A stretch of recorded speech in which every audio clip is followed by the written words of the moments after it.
Welcome to Nacho Fitness Coach. I'm Sara, the expert. And I'm Caleigh, the beginner. Join us as we discuss fitness culture from our two very different perspectives. So grab yourself a protein shake or a glass of wine. And let's get started.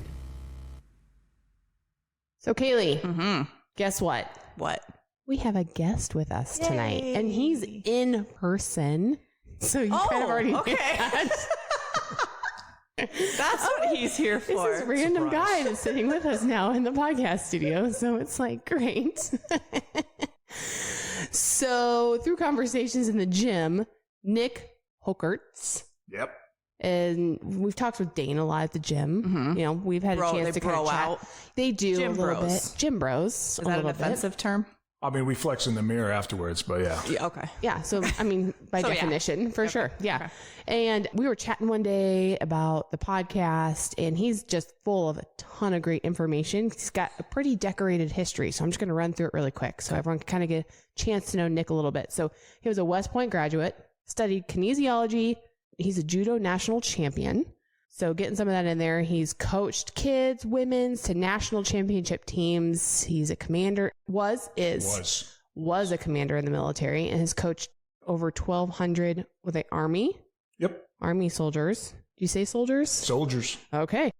Worked to usher in the new Army fitness test. So he knows a lot. You might know a thing or two. That's an impressive resume. What do you? Yeah. I mean, I guess that's what you call it. Would you call it a resume? Well, when you say it kind of like that, it sounds impressive. But I'll tell you what, when you're crawling through mud and doing a lot of push-ups, it doesn't seem that impressive. Probably not. Yeah. But that's a lot of good experience right there for sure. You had a chance. And I mean, you still are, not only do you have that in-person experience, but I mean, kinesiology, that's no joke to study that. No, yeah. And that's actually very interesting. I mean, it sets the foundation principles. So you're not looking through that men's fitness magazine, wait, should I do bicep curls like this or like that? And so it shows a lot of why we do things. And that's helped guide me in a lot of ways of being efficient and looking at long-term, lifelong fitness, making it sustainable. And I think that's what we kind of started talking about at the gym a little bit. You know, as we were going back and forth, you were finishing coaching, helping coach the local high school wrestling team. You wanted to get involved with some of that and use some of your knowledge there. And, you know, we started talking about what was, you know, if you could have people just know one thing, you know, what would be the one thing that you just wish people know? And you had a couple of ideas, but we kind of settled on one to talk about, I think, tonight. Absolutely. I mean, it's when people talk fitness, they forget about how to prevent injuries. A lot of ways to do that, but the way I found to be just a huge multiplier is going into stabilization. Stabilization, if you do like a quick Google, they're going to take a look at, you know, working your core, or if you go to the chiropractor, especially the ones that do like active release, we'll take a look, okay, do these strange exercises for the shoulder, the hips. But what I do, and what I'll talk about today, is nothing so specific that you need a chiropractor to show you and to correct your muscle balances, but you just take your regular workout and we'll just do a couple modifications. And it's basically just slow reps. And what that does, it's phenomenal. Is that what you would have thought about when you heard the word stabilization, Caleigh? No.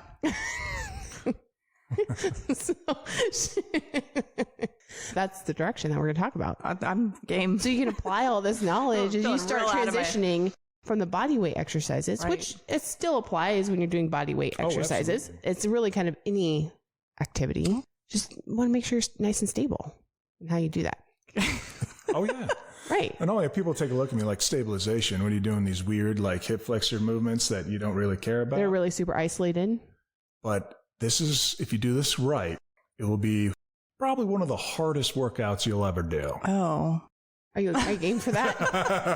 She's already like, But the science, I think, don't quote me on this, I think it was Stanford, that while doing these slow reps, you have a 50% increase in strength. And they are a controlled study for those doing like the explosive up and then like a down 2 seconds. So 50% strength increase while doing essentially it's about 8 to 10 second reps. So is that what your tempo that you're doing? So when you do 8 to 10 second reps, are you looking at it being 8 seconds up and then down, or is that total for the motion? Total for the movement. So a tempo of probably 5 and 5, 5 up, 5 down. Yep. And that's, and the key to that is I start with a unilateral movement, or one arm or one leg, like doing you're just sitting on a bench. I like to just sit cross-legged and just have, if I'm doing a shoulder press, I will just count to 4 up, count to 4 down. Now, what I'm doing here is not just my shoulder work and my back work, is that when I take my feet off, I'm sitting cross-legged on a bench. What I'm doing is I'm using my core to stabilize. And as I have this time under tension, I do 8 reps. So you're getting about 60, 70 seconds of time under tension. And as I'm doing these reps, nice and slow, what you're doing is training what's called your synergist or stabilizer muscles. And these are what strengthen your joints. These would, again, stabilize a movement. And when you get more dynamic, like maybe slipping on the ice in the winter, you're able to recover a little bit better. It allows you will develop your balance. It will protect your joints from damage. So whether you're an athlete, or you just want to lift heavy, or you like to play pickup games, or you just might be a little clumsy, or you just do body weight workouts in your living room. Well, yes, exactly. I mean, this is even just for like regular life, right? Because you think about it, and a lot of times people don't think about that transition between their gym workout and what they're doing and how they actually are getting stronger and more capable for life. And, then you look at this and you're like, well, you're getting stronger for recovery then too. And that's my favorite example is the retired high school athlete who was, very good, very physical, maybe a little bit too long in an office job. And then you go do a pickup game of basketball, soccer, flag football. And even though you still go to the gym, you do your squats, you do your deadlifts, you run on the treadmill, and then suddenly after the game, you're either so sore it might be a strain, or you really did something to that ACL. And that's because you're strong in those specific movements. Running forward on a treadmill, all right, when we're playing flag football, we're all trying to be Bo Jackson. And you're like going side to side and like at the diagonal and everything. You're not just doing that straight run. Right. And that's because like that quadricep, especially I've seen a lot of sprinters with overdeveloped quadriceps, underdeveloped hamstrings. And then when you're taking a look and on the side, your stabilizers, or even up like your external rotators, like your glute maximus medius. That's where my problem's at. My glutes are too big. No, wait a second. My quads are too big. My glutes need some help. I'm not very balanced. Well, I think my wife would say that's probably a good problem to have. Well, yeah. I mean, I guess it depends on who you're asking, but. But basically what happens, though, is that quad, let's say it can deliver 500 newtons of force, but your hamstring can only handle maybe 400.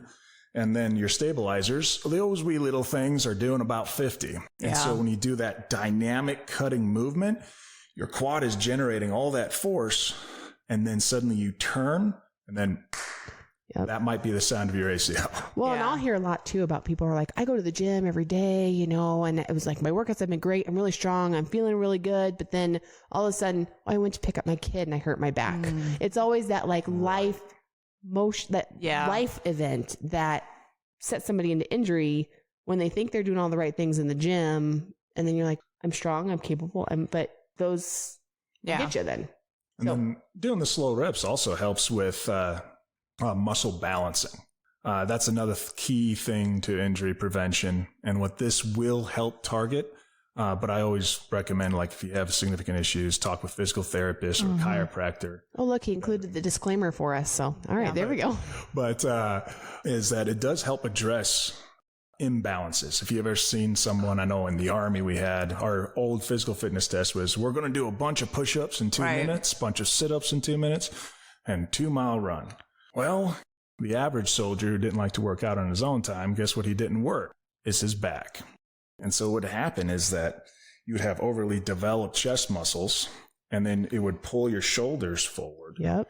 Then now you have rolled shoulders, and every time you're moving it, you're getting an impingement, and you're just a couple years away of easy movements that are wearing away your shoulder. Then one day you play that pickup game of flag football, put your arm out, and then suddenly everything is ripping.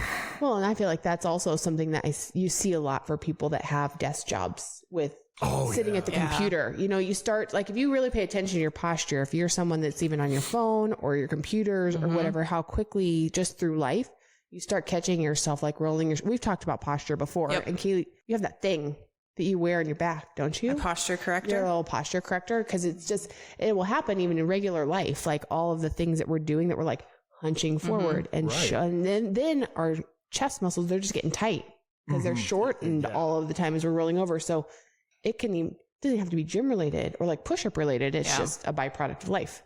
Yeah. That means sitting in a desk 8 hours a day is pretty bad for you. And then this stuff, I mean, it helps correct it. Mostly the slow tempo work. Slow tempo and make sure you're balancing the push and pulls. Yes. Oh, for sure. And actually, I like that you said posture.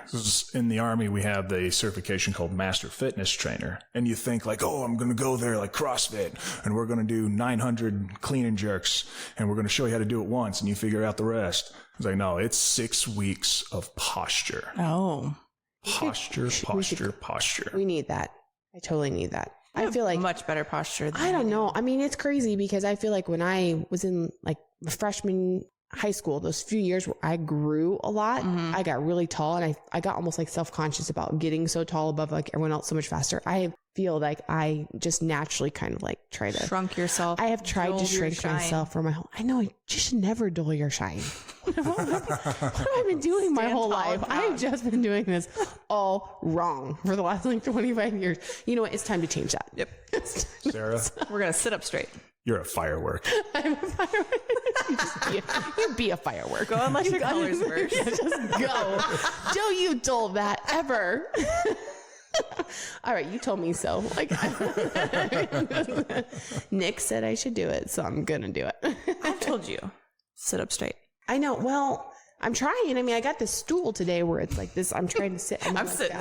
I know. Caleigh keeps lounging back away from the That's microphone. technically good posture. You're keeping that 180 plane, right? Well, see. So, all right, you can just lounge back. We'll just put the microphone back there. I'm really trying here on this beanbag. I know. You gotta like. It's making me work for it. Well, there you go. It's not a bad thing, but that's something you can work on in every moment of every day is your posture and just being aware of where you're at. And like, you know, I'll talk about too, where I'll have clients that will say, they want to work on their abs or whatever else. I'm like, you can't just do 100 crunches in the gym 3 to 5 days a week, or even if it's 7 days a week, and expect that to correct all of your slouching throughout the day and how much you're not paying attention to like what your core That's is really doing. stuck with me is because you told me, I was probably on the podcast, you told me that you can work out all you want if you don't have good posture.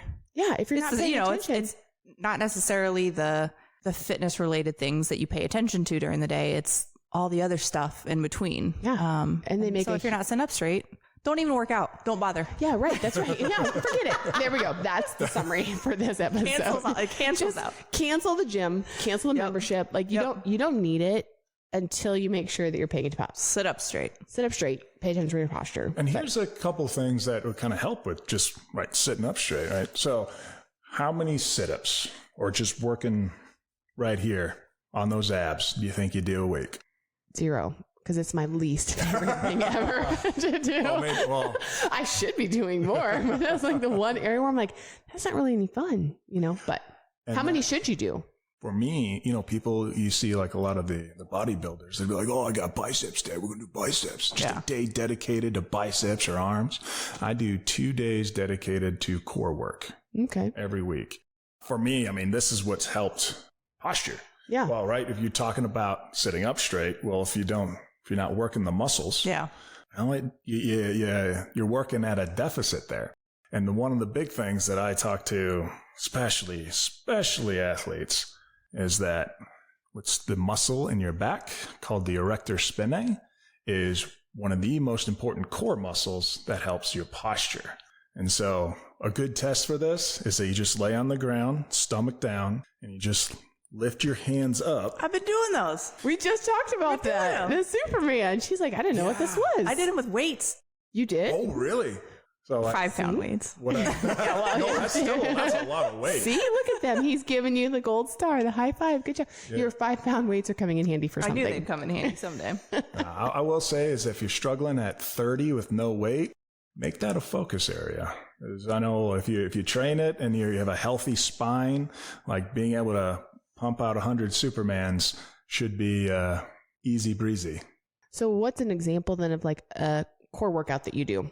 If you're doing that twice a week, what do you kind of like rotate through to help kind of correct that posture and stability there? So I'll my core workouts that I do most of the time is I'll do a weighted incline sit-up. Okay. But I don't go all the way. Sit-ups are actually like doing the full sit-up, like an army sit-up is actually horrible for your spine. Oh. But you never want to break the 180 plane.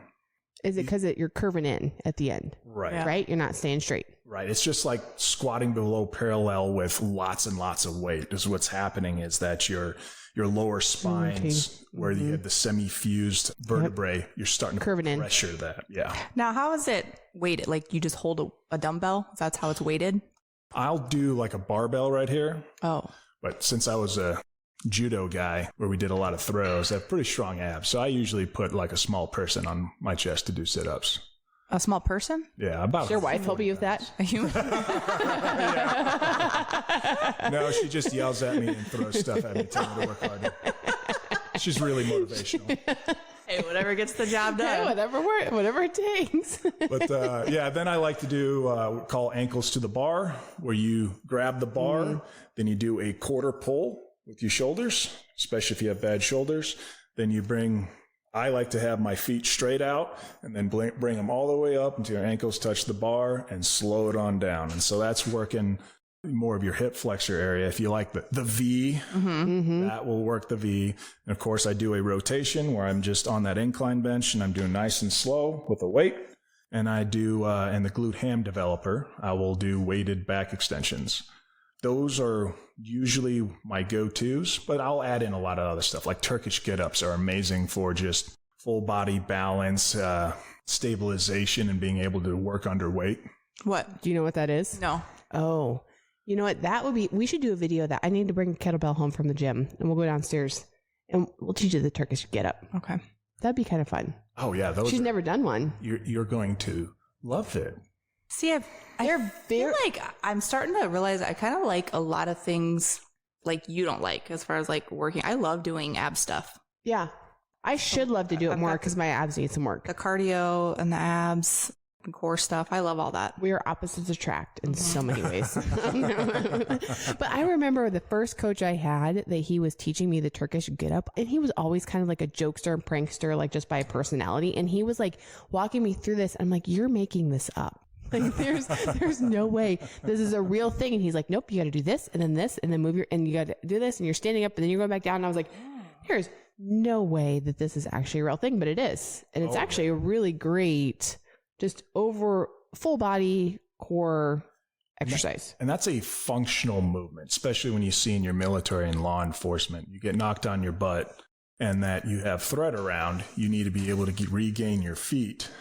When you have, a rifle in your hands, or you maybe you had a little oopsie and you're holding a child and you're trying not to. Oh yeah. And you're just trying to regain your feet. This kind of things, with your going down or coming up on that slip, that Turkish get up it teaches you how to handle momentum in your movements and how to regain balance, as well as working on that 6-pack. Yeah. I mean, everyone wants the 6-pack. It's just whether or not you can see it. Well, I cheat is that my abs are so large from martial arts and powerlifting that even when I've got a beer gut, there you go. Well, see, then that's like life goals right there. That's not fair. Like, I don't have to be 6% body fat to have a 6-pack abs thing. There you go. So that's why you do core work twice a week. Oh yeah, absolutely. You're like, just keep building it and train it like everything else. So. And one thing is, I know, especially for me, I have to do, if this is more in the looks category. I like that. It's called stomach vacuums. Have you ever heard of those? Yes. Those actually have become quite popular on social media. Have you run across those yet? So she's our resident TikTok expert. And you haven't seen people do, like, a lot of fitness influencers, I feel like, are catching on to the stomach vacuums and they're like teaching you how to do it. I don't think my TikTok's quite caught on to the fact that you're a fitness person now. Catch up, algorithm. Catch up. A lot of other stuff going on there. All right. So how would you describe the stomach vacuum? So stomach vacuums first started its first wave of popularity was through bodybuilders like Arnold. Have you ever seen Arnold do the flex and suddenly you're just like, why is his rib cage suddenly? So basically it's like advanced sucking it in. Yes. That's basically, you just imagine from not just your abs, but down into your pelvis, just pulling that muscle. So there's a muscle underneath the abdominals called the internal transverse abdominal muscle. It's kind of like your natural weight belt. Yep. And so developing that, if you're a bodybuilder, you go on stage and I guess do that pretty boy stuff. Yep. It's good. For me, it's more like, oh, wow, my gut's getting a little big. Maybe we're just pushing out a little much. Just bring it back in. And it'll for me, I have the power gut. So even if I have a few extra pounds on me, it's just like, oh, that guy's fat. No, it's actually, I'm a strong man. It's my trunk. Good. Well, that muscle is actually really super important. So we're going to have a guest coming up too, that she's going to talk about pelvic floor health. Right. And, so we're talking about some of that stuff too. And it doesn't just apply to people that have had babies. It's also applicable to a lot of people that sit a lot, because that internal muscle that's kind of keeping everything together. If you're being lazy with how you're sitting day after day after day, like it's going to start going away. So, so it's men, women, it's youth. I mean, it's a universal issue. Yeah. I'm glad you say universal, because I know some people, it's like, oh, that's not a man's exercise. Oh yeah. That's abduction and adduction. You have those muscles. Right. You need to use those. Right. Yeah. There are some differences with, of course, with men and women, but when you're talking about, let's train this muscle, train that muscle, you train them all. Yeah. Yeah, absolutely. Don't let any of them out. You should give love to everything. Right? Yeah. That's what you're doing. Yeah. That's what we do. All of it. All of it. Every day. All I do is biceps in the squat rack. Oh, Lordy. That, you know what? We'll have to save that for another episode. We should just do like a gym etiquette episode. Which the number one would be, don't use a squat rack for bicep curls. Oh my Lord. Yeah. That's re-rack your weights. I mean, if we could do an episode on this, that'd be great. We should. We should do that. I'm going to add that to the list right now, because honestly, that'd be great. We'll, we could actually probably just go through a whole list of gym etiquette. That way people just know, that way you don't feel like you got to live through it. You can just know, but I added it to the list. Yeah. We'll talk about it more later. So, all right. Well, thank you very much. Yes. I don't know. Do you have any other questions for Nick? I mean, I've been asking him, I feel like a lot of them. No, I feel like this has gone really well. And everything absolutely went over Caleigh's head. She doesn't know what any of the muscles were that you were talking about. No. I'm sitting here and I'm like, this is awesome. I learned a lot of new words. Well, tempo. I mean, it's just your exercise speed matters. Yeah. Really. And then, just to recap, if you do want to try this, is just take your normal movements and do it one-sided. You want to work deadlifts, do a one-legged deadlift, go slow. Light weights, of course. 8 reps, 10 seconds, and I do 2 sets, and I usually do this for 2 weeks out of the year. Then I'll do 1 week where I'm doing both hands, both legs, and then I will go into whatever activity, whether that's, doing a little bit of powerlifting or going into martial arts, and that will make you really strong, much, much stronger. The only downside is that you lose your explosiveness. So for those athletes that want to try this, that's first thing you do in off season, and then you work your way back up to athletic. Like speed work. Yeah. I agree with the unilateral exercises and activity. Like it helps you tremendously. Don't underestimate the power of the unilateral movements. Right. One-sided, what that means, Caleigh, is one side at a time. You lost me at one leg deadlift. I don't. No. All right, well, I'm very green. We'll have to, Nick. She's learning and it's just absorbing. So this is great. So, all right. So, well, thank you very much. I appreciate you coming in and joining us, because this was great for me. Good exposure for Caleigh. Start learning some real technical terms. I learned some stuff. Yeah, you did. Well, thank you for having me. And I know I have a tendency to geek out on fitness. No, I love it. That's why we wanted you here. And then, of course, if anyone's at the gym or anyone listening and they want someone to help them out, it's one of my favorite pastimes, is talking about lifting weights and beef There you go. Find you and just ask the questions. Find Nick. If you ever see me there struggling, just offer to help her. Help me out. Poor girl. Would you like my help or my wife's help? She can throw towels at you. There, yeah, right. She's the hardcore coach. Awesome. All right. So I love this topic because I think it's really super important. Geeked out a little bit, which I'm good for and I'm here for it. But I think it's a really good message that people, can kind of take away some things from. I love that you loved it. Oh, well, great. That's great. Yeah. We'll just, we're going to go with that. We're going to take that as a win. So awesome. Thanks again, Nick. Appreciate it. Yes, thank you. Until next time. Bye. Thanks for listening. Be sure to head over to our Instagram at Nacho Fitness Coach and let us know how you feel about the topic. Do you love it or hate it? Also, don't forget to hit that subscribe or follow button wherever you're listening. And if you like our podcast, leave us a rating. See you next time. You've been listening to Euphony Innovatives Sonified.